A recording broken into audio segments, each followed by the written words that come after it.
What's up, fellow Backflow Broskies? It's your boy, the Backflow Bro, coming at you from New York City. I just took an IAPMO class, IAPMO. They're big with the unions. It's like ASSE 5000, all that stuff for 5110. I took it in Jersey, but I think they're everywhere. You might be looking at it from, Colorado or California or whatever. Good program. No complaints with everything. But what I did notice when I took the class is evidently they came out with new test procedures, the ASSE 2022. So I had a few other videos. I'm not sure if you've been following the channel. If you get a chance, you should like and subscribe to this video. We also have a series of videos explaining exactly how the test procedures go, different textbooks, different things like that. Definitely check us out. But this particular video, we're going to go through the differences between the 2022 and the 2015. It's going to be more of an expanded video. There should be some links in the bottom as far as like if you want to cut straight to the test procedures. There should be links in the description as well for like more abbreviated test procedures. I have it where it's kind of like just you're testing the valve start to finish. But check that out if you have a second. Well, we'll just go through it. So basically I took an IAPMO class. Very good, very professional people. They do a lot with the unions and things. And then basically I want to help you prepare for the test. So if you have a practical exam with them, the written exam I can't really help you on. That it is kind of tough. You got to get a 70. You should be reading the book and all of that kind of stuff. But if you just want to test, if you just want to look at something that's going to help you prepare for the test procedures. Also, I've noticed in the IAPMO class, they don't specifically really promote a brand of test kit. I don't feel like they sell them, which is nice because a lot of backflow courses, they're all about selling test kits and things. And then if you buy the test kit, you're more likely to pass and all of that. I noticed that Midwest actually doesn't usually do that anymore. They don't really have programs for that. We do though, so if you have a backflow school, definitely check us out. It's a Kruger instrument. I'm a Backflow Bro, but also we rep the Kruger Instruments test gauge. But anyway, so we'll just get into it. So basically ASSE 5000 2022 made a lot of changes to the test procedures. Mostly they introduced a lot of things to do with the line pressure gauge. We actually didn't, if you had a previous version of the Kruger Instruments test kit, they actually didn't have a line pressure gauge. I didn't think it was necessary, but now that they've added so much with the line pressure gauge, I felt like I had to. So they have made a lot of changes. We're gonna go through that, but we've also made a lot of changes to the backflow test kit. So this is the Kruger Instruments TK-2 current version. So if you watched our other videos, a lot of it is basically a TK-9A with the like with the friction fit top and everything, and it wasn't as good, I don't think. So what we've done is a few of the changes we made. We added a line pressure kit, of course, a line pressure gauge, of course, and then also we added a waterproof front. So you basically, it's screwed in from the factory and everything. I don't know if you can unscrew it. You probably can. There's like little divots there. I don't particularly mess with it. But essentially, water doesn't get in there very easily. So it's like more watertight, which for the classes helps. But also in the field, you don't really want to get a whole lot of water inside. Whereas if you have like a Watts or a Buffalo backflow or something like that, a lot of times water will get in there because they have the friction fit top. Also, we've added end of line pin. So back in the 2015, you didn't really need that because they'd always have like where you're bleeding the test cocks. You do like a trickle flow and then you put the pressure. But now you can just bang it in because like you got a little line pressure stop or a little pressure stop here at 15 or 15 and a half.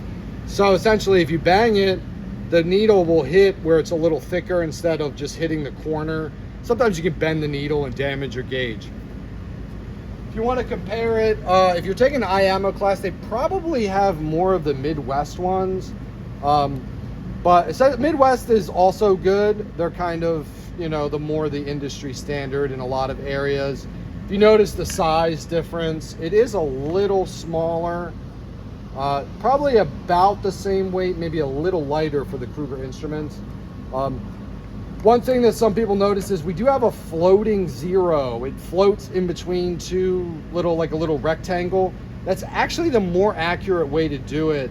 If you actually calibrate we also calibrate the gauges through Kruger Instruments Calibration Services. And I've noticed that it actually pins that zero about like 0.5 PSI or something. So none of the test kits are accurate below 1. Ours, it's like the longer lines are 1, and then they number 3, 6, 9, 12, 15.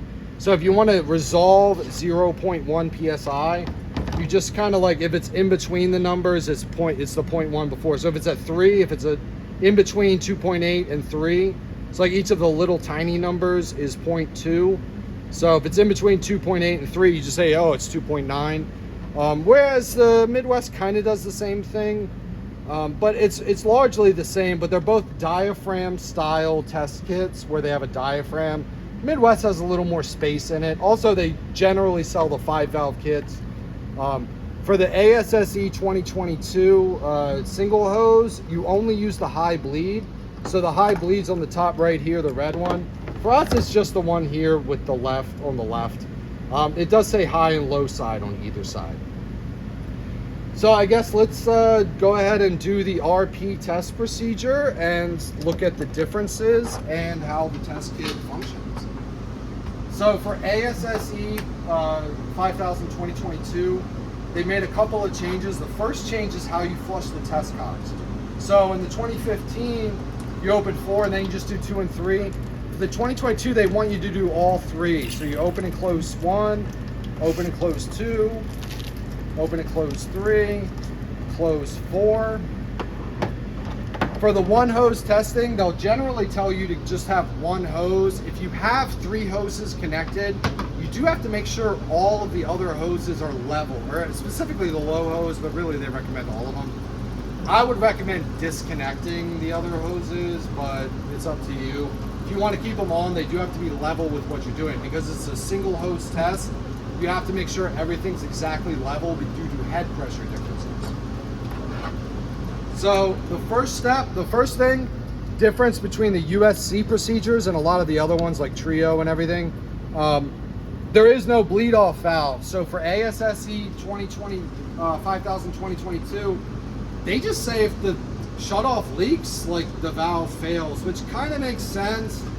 They're big with the unions and UA locals and everything, which is good, I think, but some people probably don't like unions. Some people probably don't like people that don't like unions. We're a training center, so we do everything. We've done quite a few private classes with unions, and they're cool. But anyway, with the unions, you know, like if you can replace a shutoff, that's good, right? That's more work to do. So essentially, if they say the shutoff 1 leaks, they just say like, you should probably fix the shutoff or replace the valve. Whereas like USC and a couple of others, they have like a bleed off arrangement and all this stuff. So for ASSE, you don't worry about that. If you're practicing for an exam, you don't have to memorize a whole bunch of very complicated diagnostics and things where you do in the USC. So you hook the high to 2, test cocks go 1, 2, 3, 4, shut off 1, shut off 2.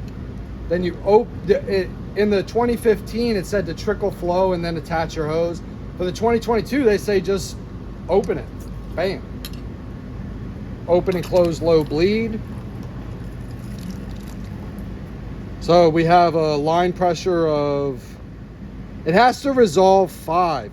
You might be wondering, like, why is the line pressure hose go all the way to 300?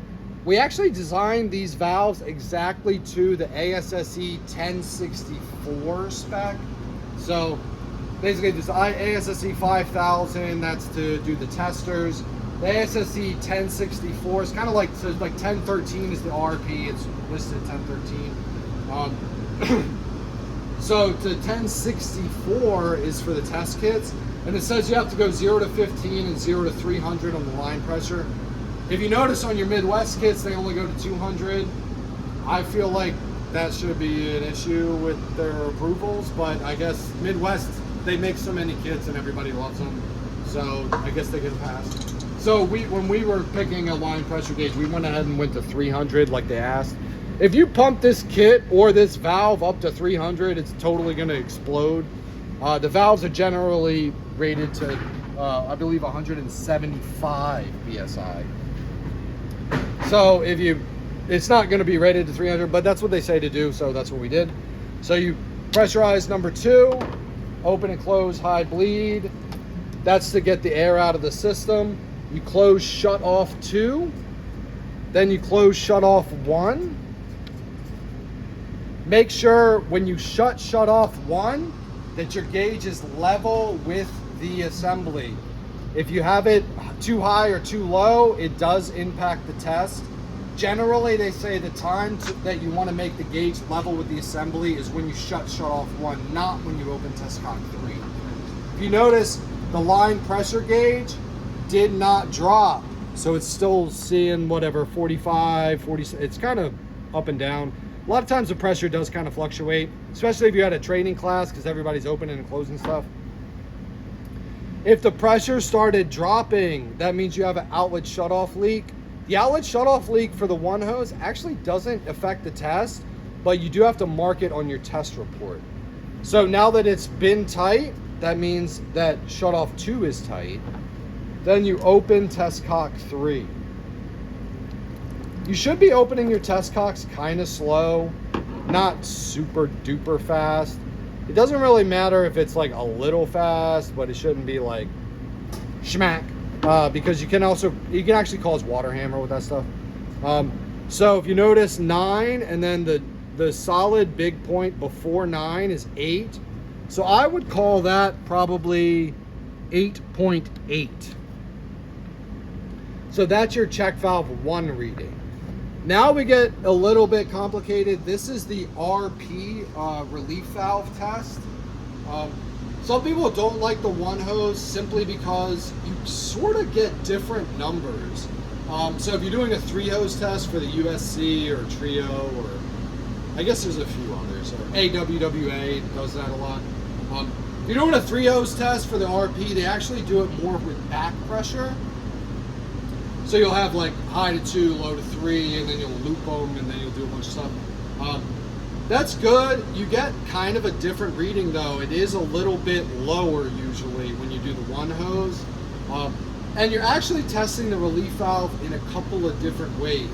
So the 3 hose, you're doing it with back pressure. So you're simulating back pressure coming through the assembly and opening the relief valve. With the one hose, you're testing it based on when it opens during back siphonage. So like basically the whole assembly has 0 pressure on it, essentially, or 8, and then 8.8, and then 6 or whatever it is, and then further down. This would simulate a back siphonage condition when there's flow going through the valve. The back pressure test, where there's a leaky check 2 and back pressure, you just get different numbers, so you'll get a little lower. But what do you guys think, backflow broskies?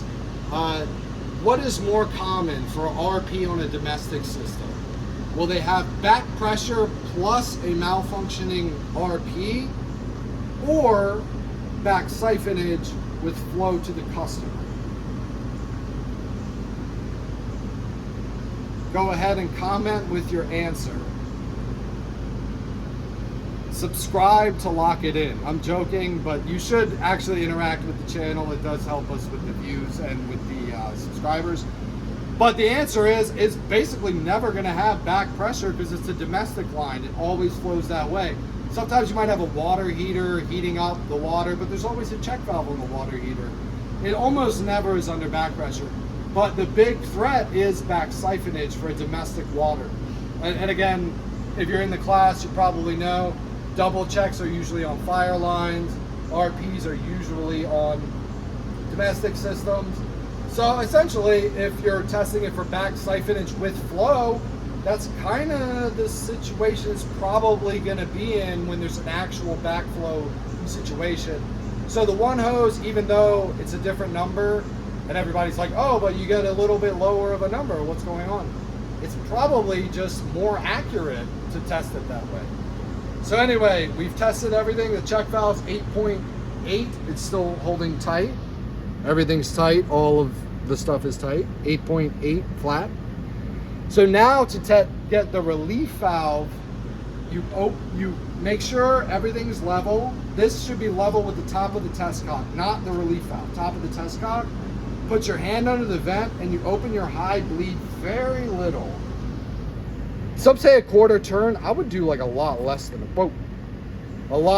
quarter turn. Should be dropping. All right, I felt it at 3.6. You notice it's dumping. You'll get it. You get your reading for the relief valve when it first opens. So right now I'm reading 1.2 and it's open, but that's not the reading. You get the reading when you first feel water. So some people say a quarter turn, but if you bang it a quarter turn, it's gonna dump like pretty quick and you're not gonna get the number.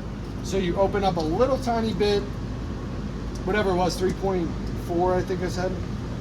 That's your relief valve opening point. Then you open your high bleed all the way, make sure it dumps fully. So you've already done, if you're familiar with the 3-hose test, there's a lot more steps to get to that point. This one is very simple, directional flow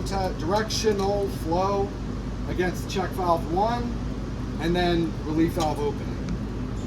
Next steps, you close test cocks 2 and 3. You reestablish pressure to the assembly. Very important.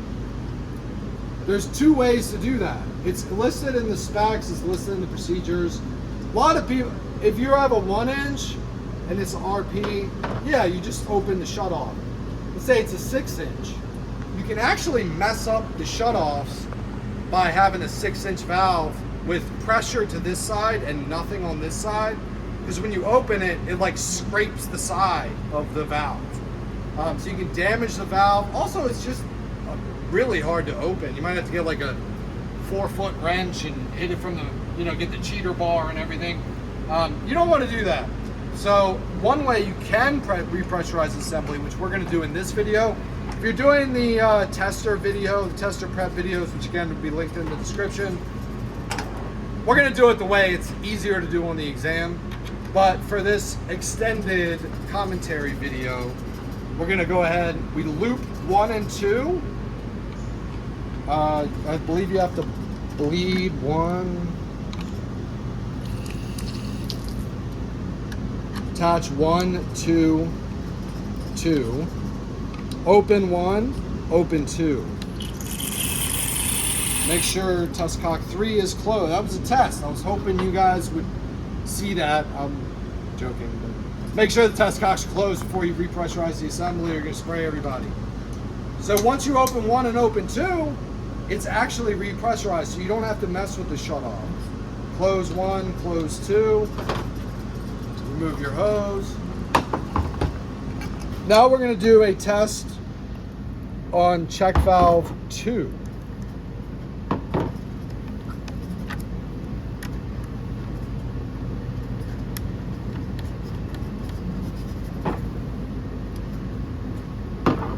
Open test cock.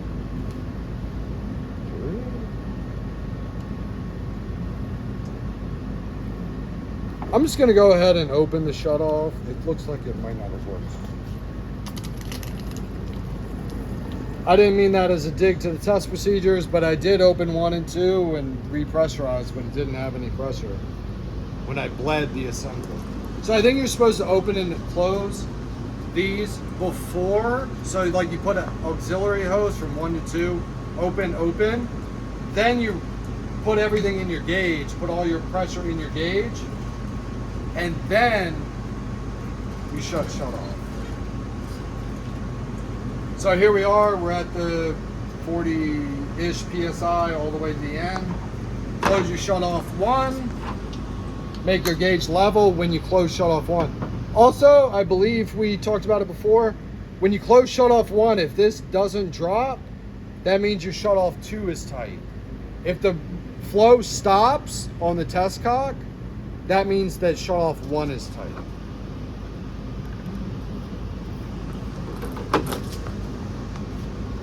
$1.3 is how that would read. So 3, 2, 1, 1.3. Again, there's a floating 0, but all kits are not accurate below 1.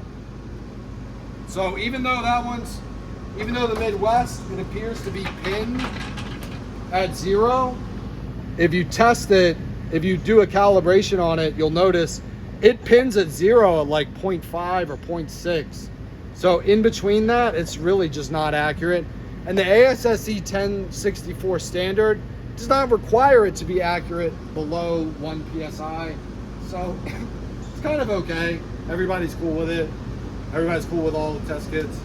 But if you're interested in the floating 0 concept, that's the case. So flow has not stopped, is not continuous. If you had a leaky shutoff, flow would be continuous. So if you see that, yeah, I'm getting a good reading, right? 1.6, like that's even better, but that's because flow is flowing through it. That check valve is open that you're testing. So you can't do it that way. You have to make sure flow stops and you get your reading, 1.3. Then you close it. Reestablish pressure to the assembly.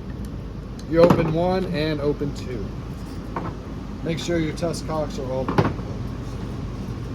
So anyway, I hope you guys enjoyed this video.